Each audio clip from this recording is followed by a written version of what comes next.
Hello, and welcome to another episode on the MSP Corner. My name is Fernando Leon, and I am the founder at the MSP Corner. And today we're going to be discussing the Managed Service Agreement. This agreement is going to protect your organization, but it also protects the client. But what's more important is defining the parameters of the partnership. You want to clearly define what those services are, what products you're providing, and what those costs are. It provides a lot of transparency for the client and it keeps you from getting in trouble. All right, so let's kick this off and let's just give you a quick summary on the MSP Corner and what we're going to be offering you guys. What's going to be available on the platform? Selling value. Many of you are too focused on selling technology, tech support. That's 99% of you guys. So, what are you going to do to step up your game? You're going to learn how to sell value. And how do you do that? Well, you implement a framework, you got to have a sales process, and you got to learn how to position your organization as the ideal fit. We'll be providing that, we'll have videos. But if you need somebody to hold your hand, that will also be an option for your organization. So, marketing, 99% of you are also relying on word of mouth. So, we want to change that. But what is the right marketing strategy for you? Well, you have to sit down with us and talk to us about your goals, your location, and we can help you determine what the best solution is for your organization. Because marketing, it's a beast. It's an animal that is just, but once you get it in place, it starts producing the results that you need. It's such a great feeling. Now, scaling and resources are go together, but scaling, a lot of you are walking away from opportunities. So, what resources are going to be available to you? Join the MSP Corner, and you'll see that if an opportunity comes across your organization and they need 24 by 7 support, and you don't have the people or the bandwidth or the skill set, there are resources available to help you deliver your prospects requirements. Templates. We're going to have every template an MSP needs, from collateral to contracts to policies and procedures. So stay tuned. That information is getting prepared and will be available. Now, let's kick this off. Three sections that are critical to every agreement, because you want to be able to clearly define the deliverables in the statement of work. You need a service level agreement that determines what your response time is. And then the master service agreement has a few clauses in that section to not only protect you, but to clearly define expectations and the terms of the agreement. So let's kick this off and get on to the statement of work. Now, we write multiple contracts every day. And so we had to come up with a numbering system. And there's organizations that have us write multiple contracts for just that one organization. So we've had to be able to distinguish the date and time along with the unique MSSA number. So if your state requires you to have a number on your contracts, you guys have to look into that. You're going to have to talk to an attorney to get get their point of view of the agreement, but I doubt they'll make many changes because this has been thoroughly edited by an attorney. So that work, you don't have to reinvent the wheel here. All right. This section is just a snapshot of one deliverable. Okay, guys, this is a an unlimited support plan for computers. This is what the deliverable would look like. This tells the client what problems you're going to solve. I know it's not all the problems, but at least you give them an idea that at a high level of what you're going to be doing, so, such as patches and updates. You're going to resolve browser issues, connectivity issues, right? Adds, changes, and deletes. So Give them an overview of what computer support really means. Now, I've made some line items there a bit bold. So, what does that mean? Why is there an asterisk next to that statement? Manage endpoint security, because clients have this tendency of assuming that because you have managed endpoint security, that you're going to also provide a license. And below that deliverable, you see the asterisk that says endpoint security software must be in place.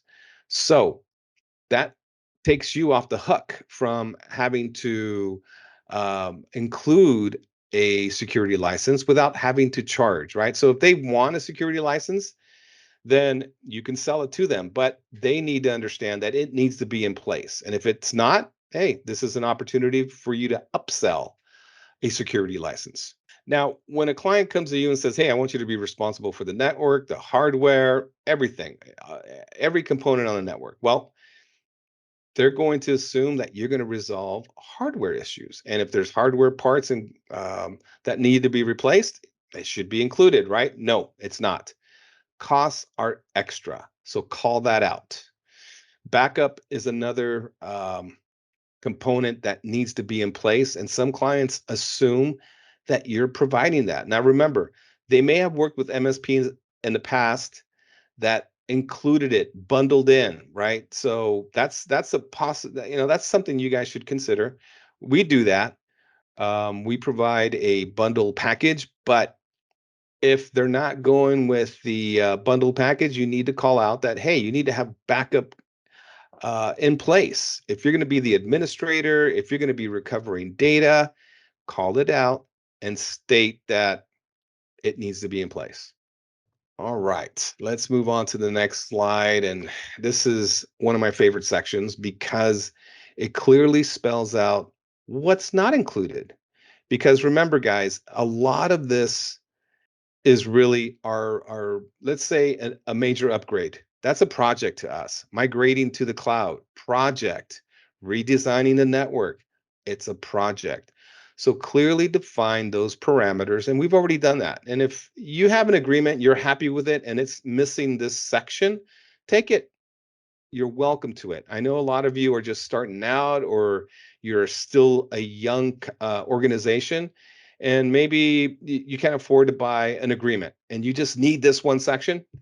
Be my guest. If I can help you out that way, happy to. So, but if you don't have an agreement, this is a critical page that you need to have. It's going to save you down the road because again, clients love to make assumptions and you don't want to get into this miscommunication or misunderstandings.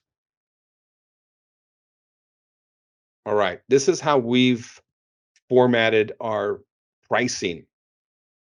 So as you can see, each line item is clearly spelled out what it is, what level it is, and you want to provide that rate, right? So here we have level one help desk support.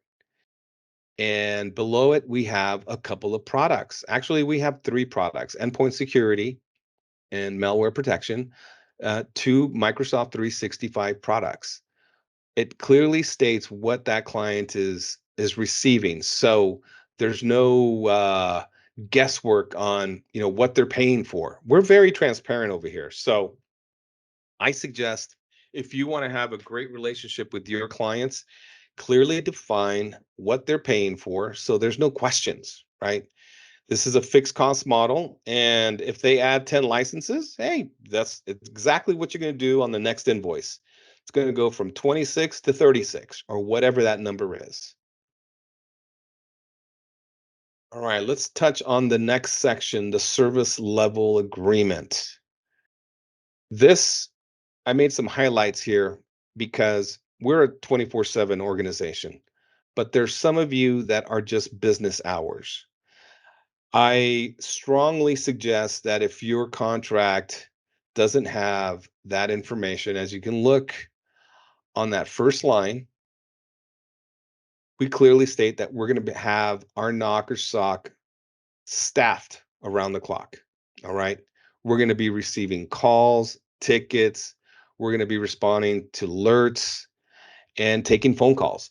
So you guys want to clearly define how you receive that information. So the client has that warm, fuzzy feeling that you're providing a clear indication as to how they can communicate with you. Now, the second highlight is well, is technically the third section. It clearly states that we're providing tier 1 support. And if we can't solve that problem, we're going to either escalate to tier 2. And who is tier 2? That needs to be defined on the agreement. So we on that last highlight, you see that it can be provided by the client or the IT firm. So you want to clearly define that you're doing it all, or tier 2 is escalated to the client.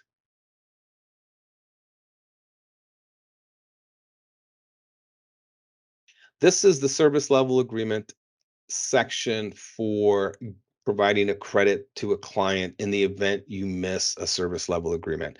Every contract that we have in place has a response time, not a resolution time, a response time. We're required to respond within 20 minutes, an hour, or 2 hours. And our clients usually select an hour. And remember, each service level agreement has a price tag. We have a formula we follow that determines the cost per service level agreement. So for the let's just stick to the hour SLA and give you an example of what it means to deliver that SLA.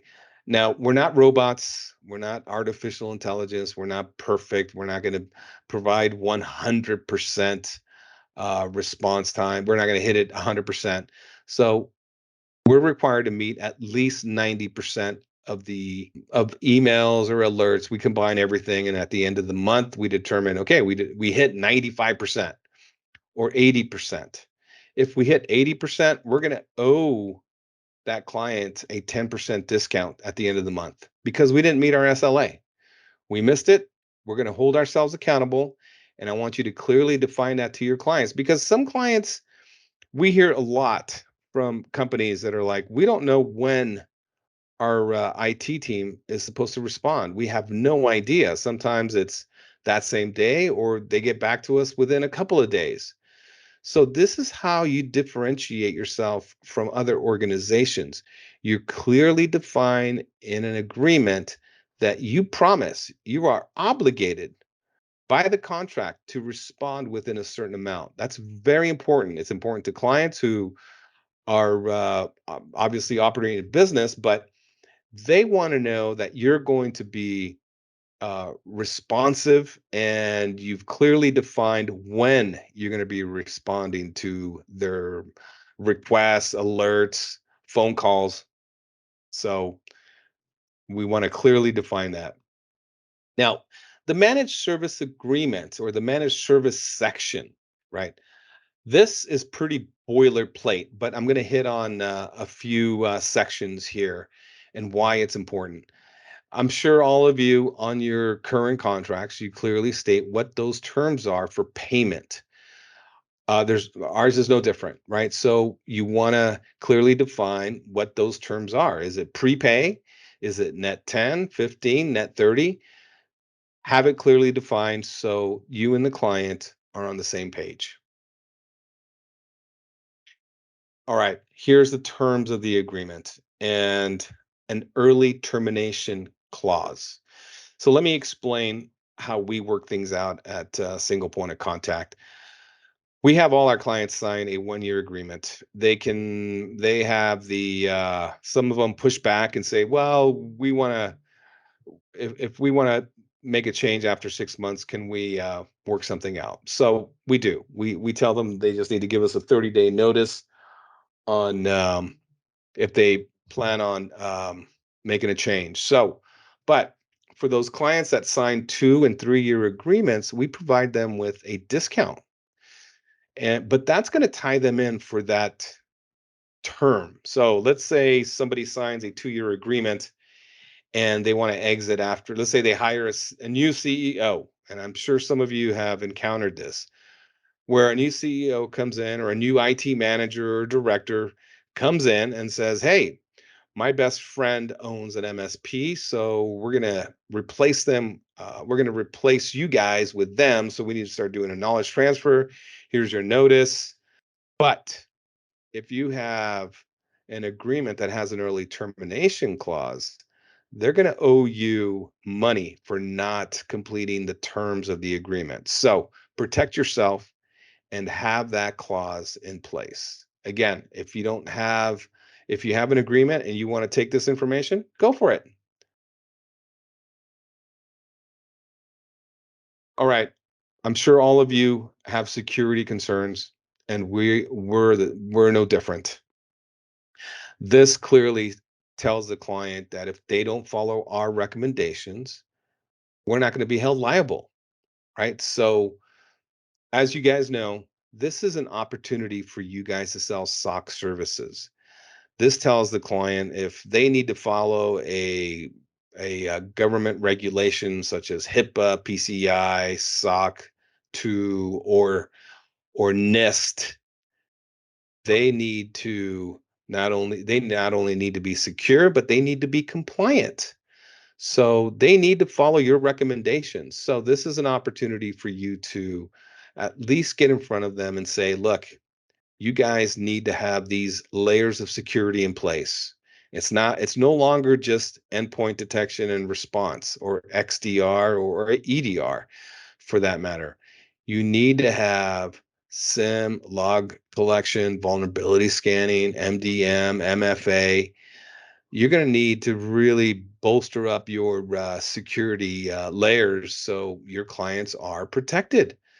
But if they don't want to follow your instructions, they don't want to follow your guidance, then have this clause on your agreement that states, hey, we need to be protected. So keep that in mind. So the last section is, I'm sure you all have it, but look at that last clause that I have, because there might come times where you're working on a project or you're doing some work and for some reason you can't complete it because uh, uh, there's just circumstances that are out of your control. So keep that. I would always include that clause in a statement of work and all your contracts because you never know what's going to happen. All right, guys, that's it. That is the end of the slideshow, but I'm going to encourage you to join the MSP Corner. We're going to have lots of information that will help you guys build not only a sustainable MSP, but how to sell and how to, and provide you guys with resources and just a lot of information so you guys stay educated and informed. So, thanks for listening. If you have any questions or you need anything, send me an email info@mspcorner.com. Have a great night.